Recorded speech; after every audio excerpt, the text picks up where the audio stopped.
Professor Uche Uwaleke is a former commissioner for finance in Imo State.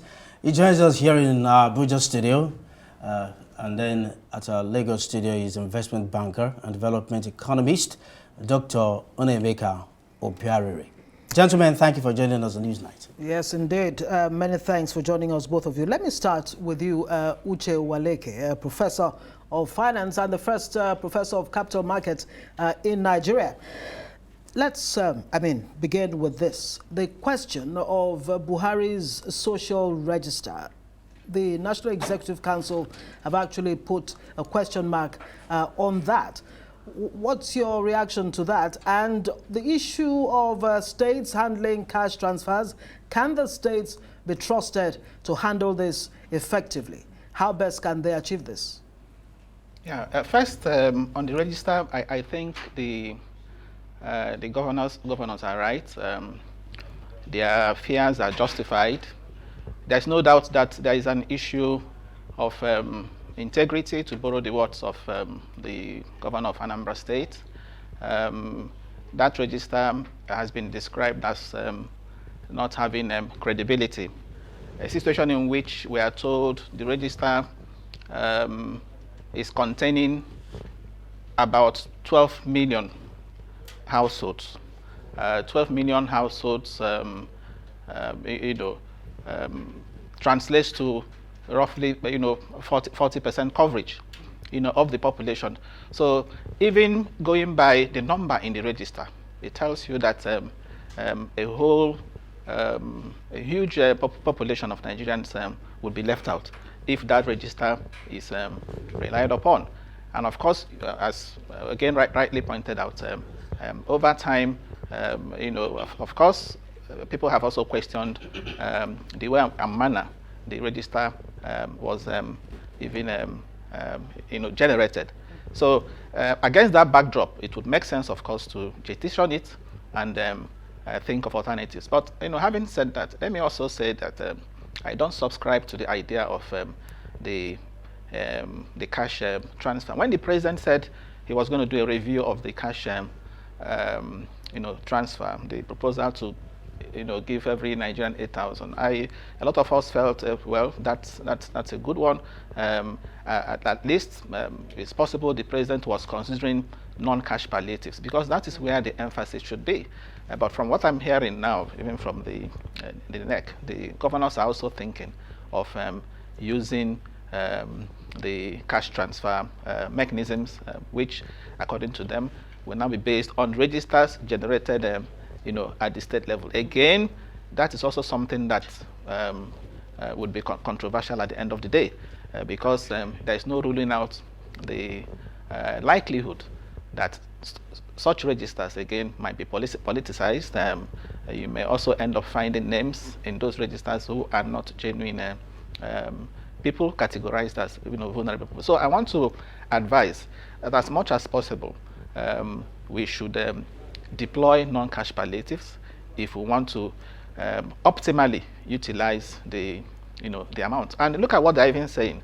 I understand a total of about 747 billion is going into the palliatives. There is 702 billion allocated for cost of living, cost of living allowance for civil servants. And you come to think of it, you talk about civil servants. What is the number of civil servants in Nigeria in relation to the population of Nigerians? So okay, it's a little percentage. So you're saying that the bulk of the palliative will now just go to workers. What about the huge population of unemployed? Okay, interesting. Okay, what happens to them?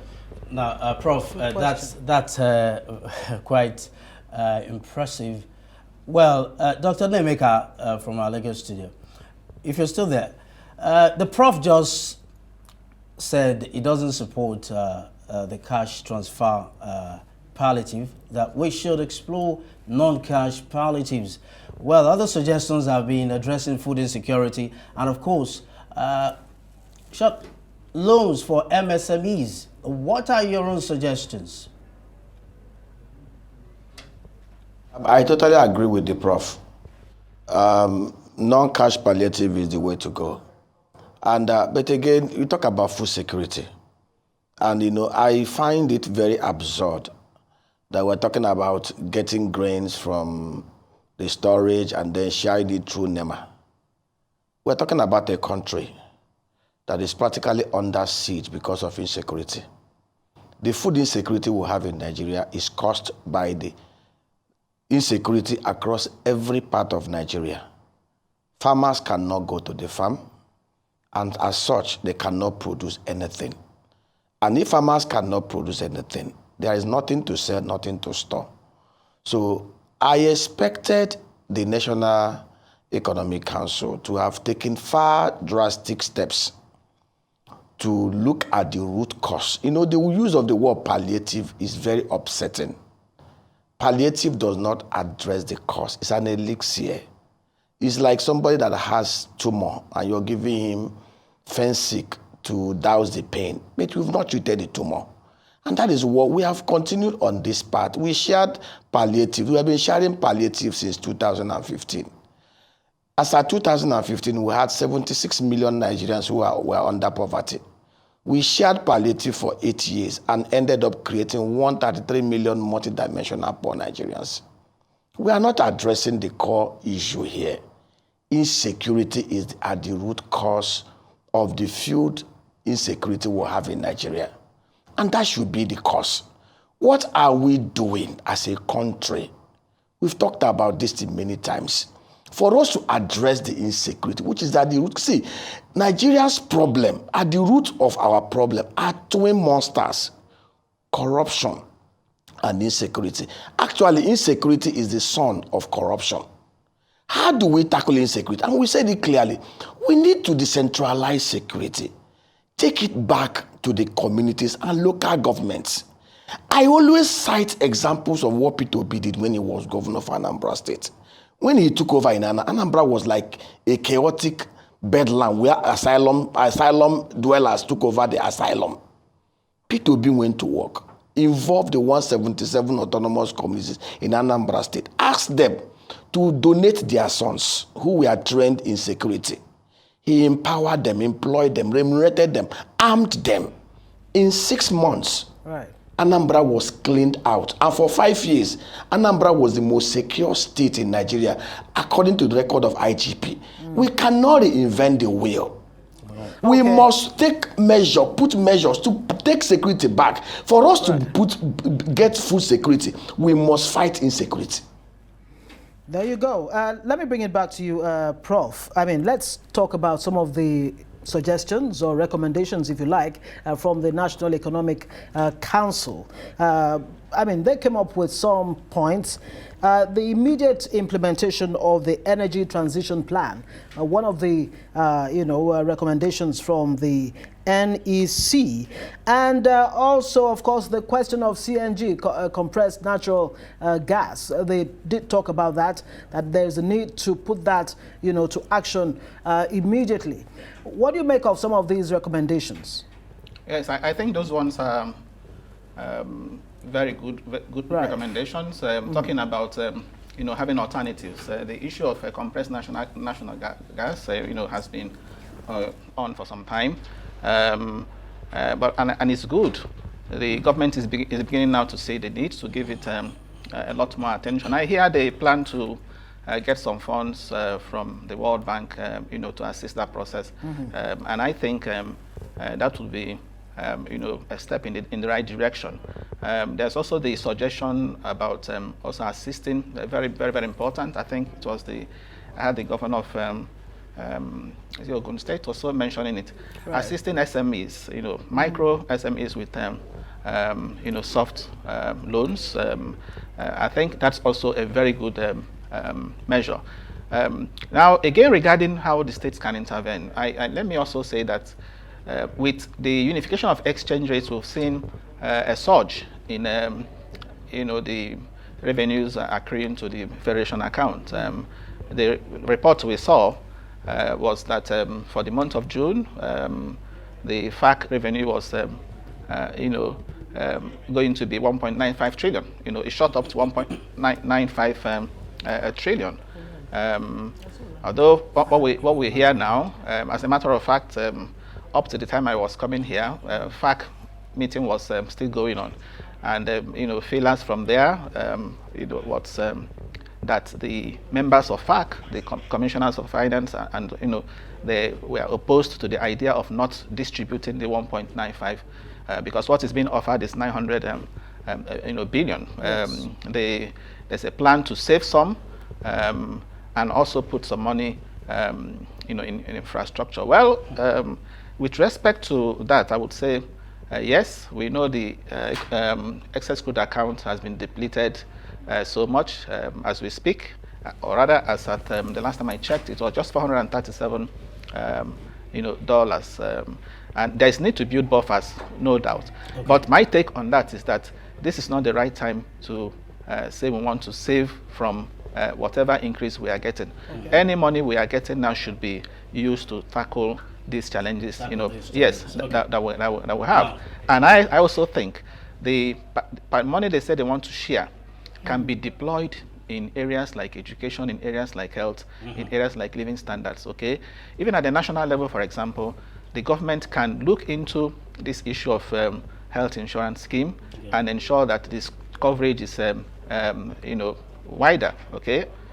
We understand just 5% of the health scheme is just doing 5% of the population. Okay. Yes, and as much as possible, the focus should be how to reduce out-of-pocket expenses that people go through. Now, because the moment you do that, it will go a long way to minimize the impact of this. All right. Oh, yes. Now, Dr. Nnaemeka, I'm back with you.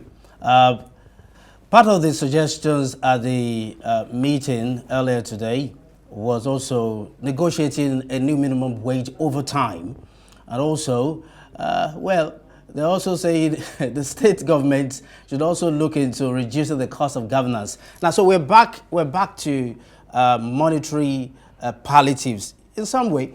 So let's put these two factors side by side: negotiating a new minimum wage over time and cutting down the cost of governance.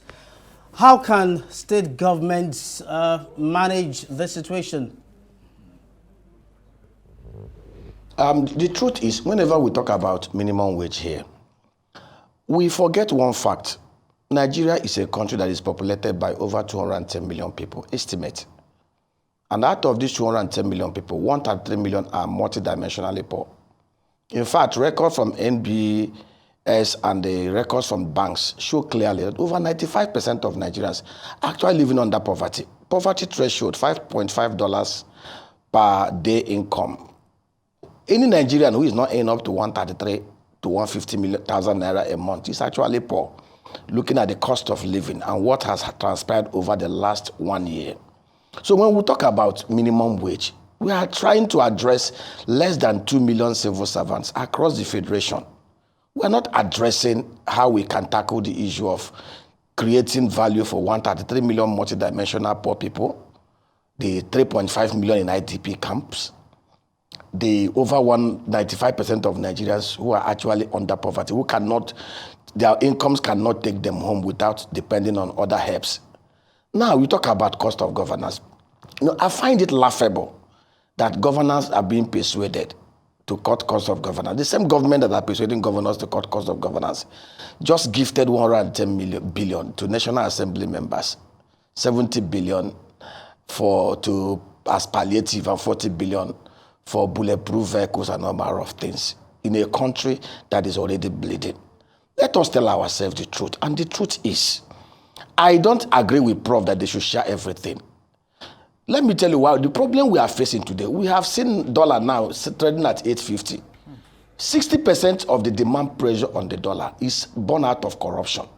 You share this money to these governors. They go back, dissolve it, look for the nearest BDC to search for dollar to buy and hide under their carpets. And that is why we are where we are today.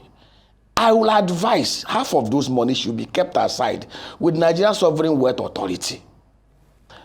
We cannot continue. See, for us to be able to make this country fly, when we see 1.9 trillion, we are being deceived here. It's not as if we end excess dollar revenue. What actually happened was that, remember that Naira was devalued from 460 to 7. As of today, the I and E window is 770. most of the impact of the naira we are receiving is impact of devaluation of naira. It's not as if we had massive dollar windfall coming to the federation account. As of today, we still have over $1.9 billion being leaked through petroleum crude oil thefts and inefficiencies. We've not solved that. Fundamentally, if we want to fix this economy, we must tackle corruption. It's not even going to appeal or beg the governors not to cut cost of governance. We must put in place measures to deter them from stealing those monies. And we have made suggestions along this line. Time will not permit us. Time indeed will not permit us. Uche Uwaleke, I know you wanted to just say something very quickly. If you don't I wonder mind, if we have 30 seconds, very quickly. Yes, as a matter of fact, of course, I'm in support of savings. While I was commissioner, I was a member of the FACT Postmortem Committee, and we agreed at that time that 650 billion naira was going to be the threshold. Anything, above 650 should be, saved. All right. But that didn't happen. But the point I'm making is, it's like we are in a period of, when you're in a period of recession, you don't say you are saving.